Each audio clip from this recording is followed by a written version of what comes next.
Push forward again. Last handler away.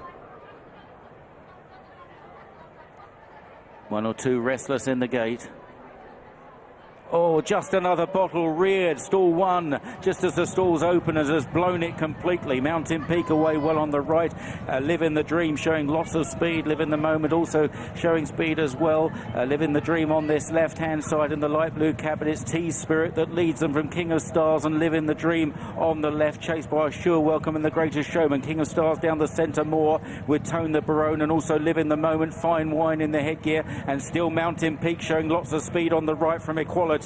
And they're chased by Mchugh, last year's winner, who's pretty well in touch from Dusky Lord. Back in the field, Midwinster and then Master Matt and Stone of Destiny as they run down towards the final furlong. And it's Mountain Peak has been on the sharp end all the way. T Spirit on the stands rail. Mountain Peak out in the centre. T Spirit on this stands rail. Then Equality finishing well with Mchugh racing up towards the line. T Spirit and Mountain Peak. T Spirit near side of Mountain Peak in a photo. Mchugh far side Equality, and then behind those Live in the Dream and Stone of Destiny. T Spirit lands the hat-trick here for Adrian Nicholls and Barry Mchugh. Beats into second place Mountain Peak. It's pretty tight for third place. 9 is Equality, the white cap. Close with Mchugh, previous winner of the race. And then best of the Wests was Live in the Dream ahead of Sunday Sovereign. The Stone of Destiny, I should say, and then the Greatest Showman. But T Spirit has won. Adrian Nicholls doing what his late dad Dandy did for so long, proving a past master at getting these sprinters sweet and bouncing and in form and winning big prizes. And it was a determined ride from Mchugh as well. It was. He wanted the stands rail straight out the stalls. T Spirit really thriving, this horse. He completes a hat-trick. He's improving quickly. I thought he was beaten a furlong out because the action was unfolding down the middle of the track. But T Spirit's managed to get back up, having been headed. Right, we're going to have a look at the start quickly. Drama again at the start. Just another bottle. Yellow colours. Number 1, look at this. Kevin Stott not happy at all. He's sitting on the side of the stalls. What's happened here?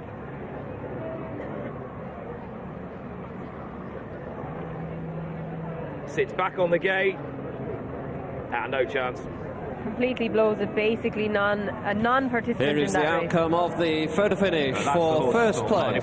No, but he misbehaved pre-racing. T Spirit. These horses, they're high-octane horses. They're like coil springs ready to be released, and unfortunately that happened. But going back to the main part of the race, from stall 10, your eventual winner, T Spirit, Barry Mchugh, really wanted to get across. He owned that rail. In contrast, up the centre of the track, Mountain Peak, Tom Marquand happy to stay there. Tom Marquand definitely in front at this stage, but to be fair to the horse on the near side rail, he's had to do it all on his own. Yeah, he has. I'm pretty sure we could see on that side shot that T Spirit was in front, wasn't he? But then the action unfolded away from him. He was definitely headed, and I'm pretty sure he was anyway, and he comes back, well, he was, wasn't he? And he comes back and gets back up. So it's a really good effort from him, because nothing dragged him into the race. And then when he's had another rival that he can see sort of in his eye line over the far side, and they come together, he finds an extra little bit. And as you say, Nick, doing what his dad did for so many years, getting these sprinters thriving and improving and delivering on big days. Watching from stall 10, the fluffy noseman red cap, he's in the centre of the track. He could have easily stayed there. He decided this was obviously a premeditated tactical move. He gets all the way across. He doesn't impede with any of the other runners, and he owns that far side rail. And maybe it doesn't, I'm not saying it's the difference between winning and losing. He had a horse to do it. Just watch Master Matt there. He got a bump from one of his rivals there, Midwinster, in the centre of your shot. But that is just one of those things that happens in these high-octane races. In contrast, on the other side of the track, Tom Marquand, Equality, and last year's winner, Mchugh, running a very good race in the centre. Yeah, Mchughl's run a super race. Equality's got a big one in him, there's no doubt about that. He's got loads of ability. Travel.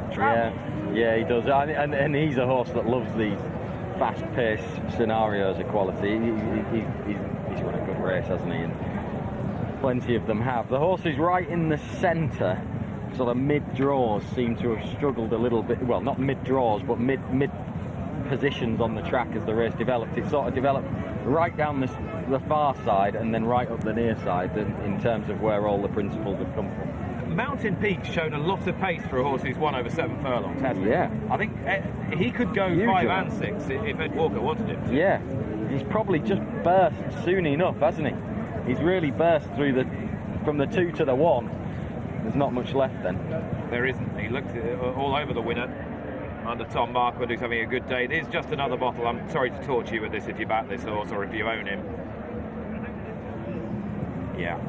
Did very well to stay on. Kevin Scott showed good balance there. It's unlike him, isn't it? But as you say, you get a big field of 5 furlong horses like this. If one of them just plays up a little bit before the start, as we saw with the Show Welcome, he wouldn't go in. If Hood couldn't get him in the first time and they were just stood for a little bit too long, one or two of them end up playing up. McCartill, far left of shot, has made up a hell of a lot of ground. And doing it all on his own in the centre. All on his own as well. Yeah, you're right, Jane. You must say, we said pre-race that there might be a pace collapse because there was so much pace on in the race. Well, all the main protagonists in the finishing line were straight out the gap and they were there all the way. Yeah, they just go as fast as they can, don't they, in this, and it's but a point and shoot job. No.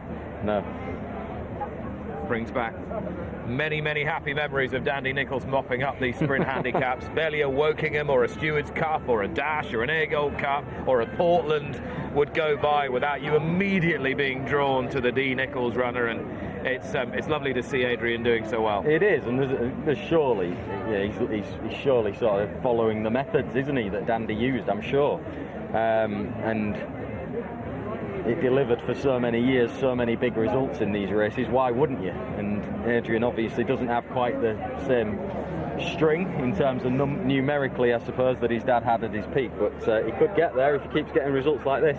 Well, they call him Trotter, Nick, but he can get him to run pretty fast. I love it. I'm sure they're all delighted with that, and it's a race that certainly the late Dandy Nicholls knew how to win, I think 4 times this century alone, and it's been, well, the baton passed down. Yeah, and I just heard from one of the lads outside the studio that he's on record, Adrian Nicholls is saying this was his dad's favourite race, no wonder with the success that he had in it, and he clearly wanted to win it, and they definitely decided, Barry